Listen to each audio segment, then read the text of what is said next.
सोचो जरा, एक भरी सभा, बड़े बड़े राजाओं महाराजाओं की भीड़ और उनके बीच खड़ी एक अकेली औरत। वो रोती नहीं है, वो गिड़गिड़ाती नहीं है, वो दहाड़ती है। मुझे दाव पर लगाने का अधिकार तुम्हें किसने दिया? ये कोई मूवी का सीन नहीं था दोस्तों, ये थी द्रौपदी, महाभारत की वो वॉइस जिसने उस वक्त के सबसे बड़े एम्पायर की बुनियाद हिला दी थी। आज हम बात करेंगे भारत की बेटियों की, एंशिएंट भारत की क्वीन से लेकर मेडिवल कैप्टिव्स तक और आज की मॉडर्न रियलिटी तक। तो शुरू करने से पहले एक बात और कहूँगा, भारत का रहने वाला हूँ इसलिए भारत की बात सुनाता हूँ। एंशिएंट इंडिया में वुमेन फियरलेसली बोलती थी क्योंकि उन्हें इक्वल राइट्स ही नहीं बल्कि स्वयं निर्णय लेने की आज़ादी थी। लोग अक्सर कहते हैं कि सीता माँ ने सिर्फ दुख झेला, पर उनके सेल्फ रिस्पेक्ट और कॉन्फिडेंस का वो सीन याद करो जब रावण उन्हें अशोक वाटिका में डरा रहा था। सीता के पास कोई आर्मी नहीं थी, कोई वेपन नहीं था, फिर भी वो एक तिनका उठाकर उसके और अपने बीच रख देती है और दहाड़ती है, तेरे जैसे राक्षस का अंत राम करेंगे। उन्होंने दिखाया कि जब कैरेक्टर और कॉन्फिडेंस 100% हो तो दुनिया का सबसे शक्तिशाली राक्षस भी आपका स्पर्श नहीं कर सकता। आज की गर्ल्स को सीखना चाहिए कि उनके अंदर एक डिवाइन एनर्जी है, वो बेचारी नहीं, वो शक्ति है। किंग जनक की सभा लगी है, देश के सबसे बड़े स्कॉलर बैठे हैं, सबसे इंटेलिजेंट ऋषि याज्ञवल्क्य वहाँ मौजूद है। तब एक औरत उठती है, गार्गी। वो सीधा सवाल करती कि इस यूनिवर्स को किस चीज़ ने बांध रखा है। पूरा दरबार सुन पड़ गया। एक महिला और वो स्पिरिचुअल साइंस पर ऐसे गहरे सवाल। गार्गी ने इतने डीप क्वेश्चन पूछे कि याज्ञवल्क्य को भी मानना पड़ा।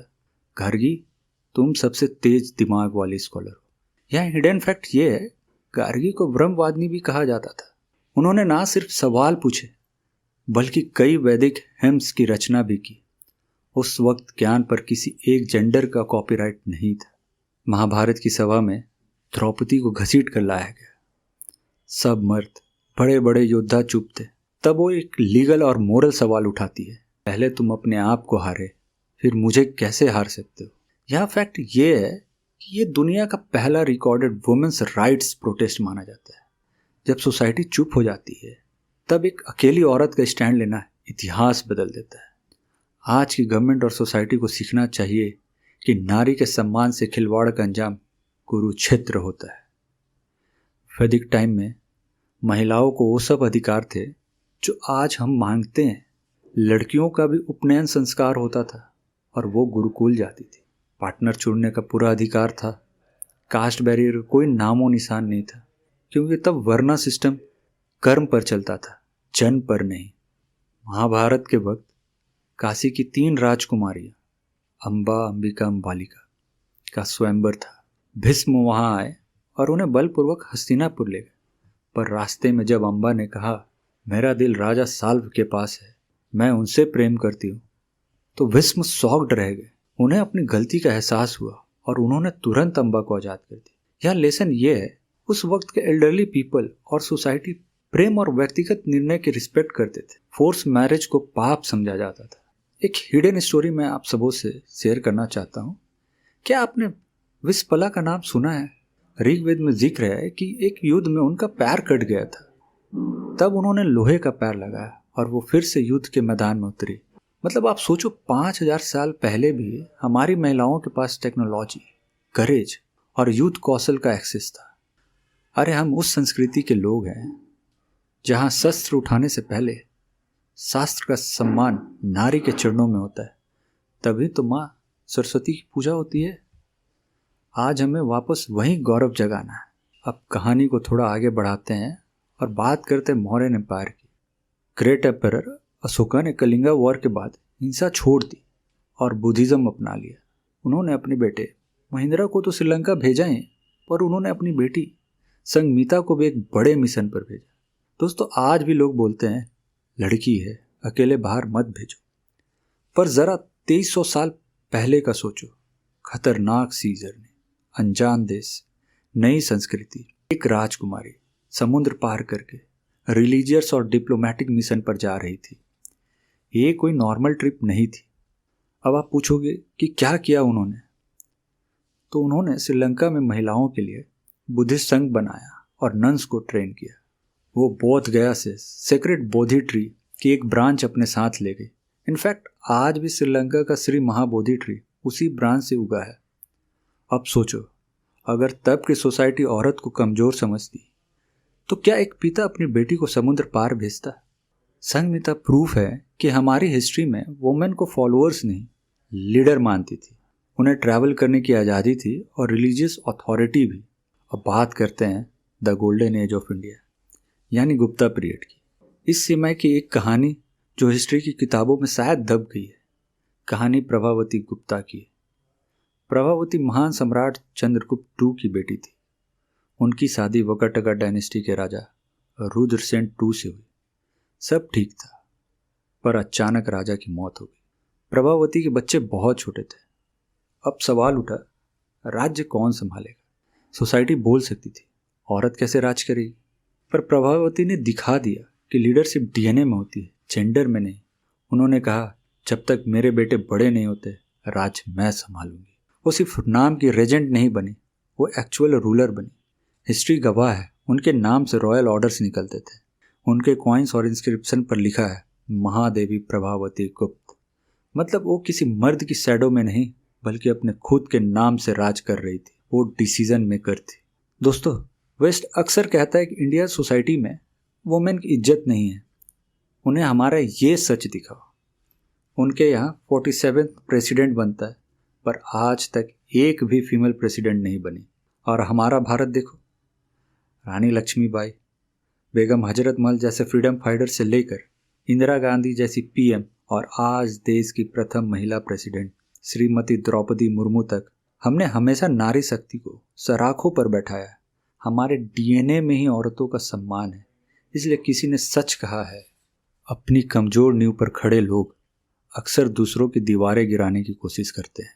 हमारी नींव कमजोर नहीं थी। हमारी नींव तो गार्गी, संघमिता और प्रभावती जैसे महान महिलाओं ने रखी थी। हमें बस उस नींव को फिर से पहचानना है। भारत वो देश है जहां हिस्ट्री नहीं, हर स्टोरी भी उतनी ही सुनहरी है। बस जरूरत है अपनी धूल झाड़कर फिर से वहीं गौरव जगाने की। अब सीन चेंज होता है दोस्तों। भारत पर फॉरेन इन्वेजन शुरू होते हैं। चारों तरफ पॉलिटिकल इंस्टेबिलिटी और डर का माहौल बन जाता है। और यही वो मोड़ जहां हमारी सोसाइटी प्रोटेक्ट करने के नाम पर औरतों को रिस्ट्रिक्ट करने लगी। सोसाइटी ने सोचा, लड़कियों को बाहर मत भेजो, ज़्यादा पढ़ेगी तो दुश्मन की नज़र पड़ेगी। और तब जन्म हुआ उन सिस्टम्स का जो हमारे डीएनए में कभी था ही नहीं। हमारे देश में ये सब पहले नहीं था। हमारी टीचिंग इतनी डायनामिक थी कि हमें औरतों को हमेशा देवी माना। और दोस्तों, जब आप किसी को देवी मानते हो ना, तो आपकी दृष्टि उनके लिए खुद ब खुद प्योर हो जाती है। प्रूफ देखिए, हमारी किसी भी देवी की मूर्ति या तस्वीर देखो, क्या वो घूंघट या पर्दा में है? नहीं, वो मुक्त थी। उन पर कोई ड्रेस कोड नहीं था। यहाँ तक कि एक हिडन स्टोरी सुनो।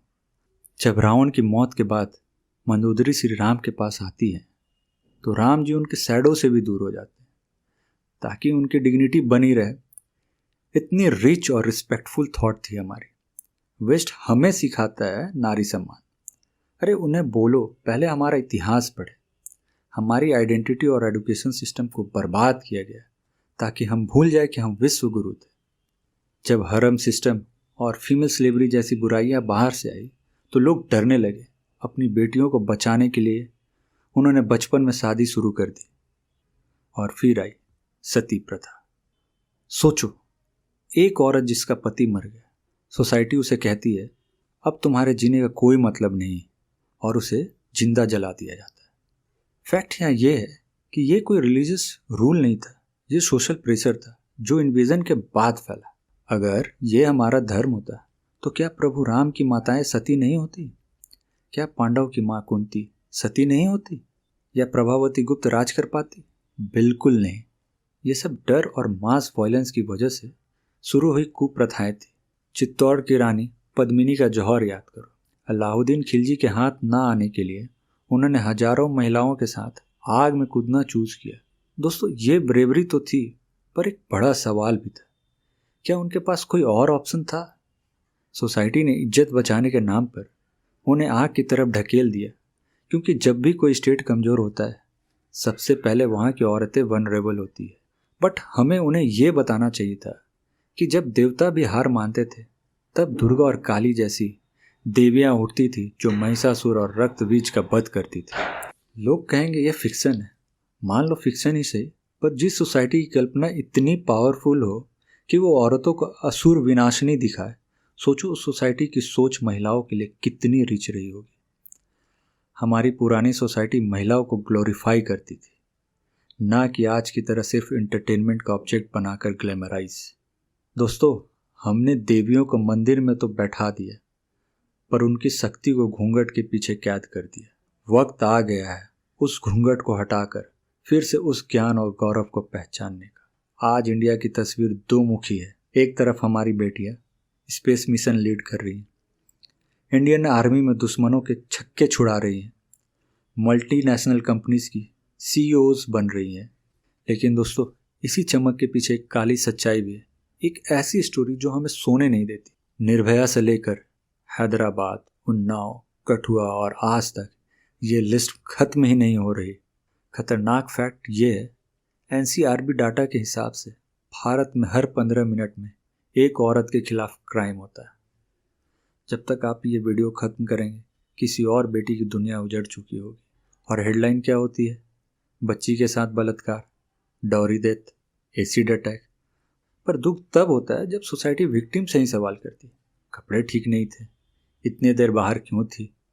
जब हम सवाल पूछते तब विक्टिम ही गिल्टी बन जाती है। दोस्तों, जब हम हिस्ट्री को देखते हैं तो हमें याद आती है गार्गी, मैत्री और लोपामुद्रा जैसी वुमेन थिंकर। वो थिंकर जो उस समय में बड़े बड़े ऋषियों से सवाल करती थी और सोसाइटी को शेप करती थी। आज सवाल ये है, क्या हम फिर से वही इन्वायरमेंट बना रहे हैं जहाँ एक लड़की बिना डर के सांस ले सके? इस सवाल का एक इंस्पायरिंग जवाब मुझे मिला बिहार की धरती से। आईपीएस विकास वैभव सर के initiative let's inspire Bihar Gargi chapters. ये सिर्फ एक कैंपेन नहीं, एक मूवमेंट है। हमने हिस्ट्री में देखा है कि दुनिया के सबसे बड़े एम्पायर मौर्यन एम्पायर की नींव इसी बिहार की धरती पर रखी गई थी। आज वहीं से महिला शक्ति का नया अध्याय शुरू हो रहा है।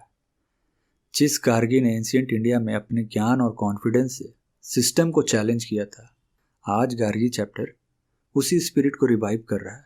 अब आप पूछोगे विकास वैभव सर क्या कर रहे हैं? वो जानते हैं कि वुमेन सेफ्टी सिर्फ लॉ या पुलिस से नहीं आती। सेफ्टी तब आती है जब औरत इंडिपेंडेंट होती है, उन्हें एजुकेशन अपॉर्चुनिटीज़ हो ताकि ज्ञान की कमी ना हो, स्टार्टअप सपोर्ट हो ताकि वो खुद का एम्पायर खड़ा कर सके, career mentoring and skill development हो ताकि वो किसी पर निर्भर ना रहे। अब चाहे वो गांव की एक लड़की हो, एक सिंगल मदर हो या बिजनेस वूमेन, गार्गी चैप्टर उन सब के लिए एक उम्मीद बन रहा है। Why this is important? वो उन्हें डिपेंडेंट नहीं इंडिपेंडेंट बनाता है। जिस भारत ने कभी गार्गी दी थी, आज वही भारत बिहार के रास्ते अपनी लॉस्ट वैल्यूज़ को वापस ला रहा है। एंशिएंट इंडिया में महिलाओं का रिस्पेक्ट इसलिए मिलती थी क्योंकि वो एडुकेटेड थी, उनके पास पावर थी। आज विकास वैभव सर वही मॉडल मॉडर्न फॉर्म में बिहार से पूरे इंडिया के लिए एक रोल मॉडल की तरह पेश कर रहे हैं। अगर हम सच में बदलाव चाहते हैं तो हमें सिर्फ न्यूज़ देखकर रोना नहीं है, बल्कि ऐसे इनिशिएटिव को सपोर्ट करना है। और नारी तब सेफ होगी जब वो स्ट्रांग होगी, और स्ट्रांग तब होगी जब सोसाइटी उसके साथ खड़ी होगी। Let's inspire Bihar Gargi chapter आज वही ढाल बनकर खड़ा है।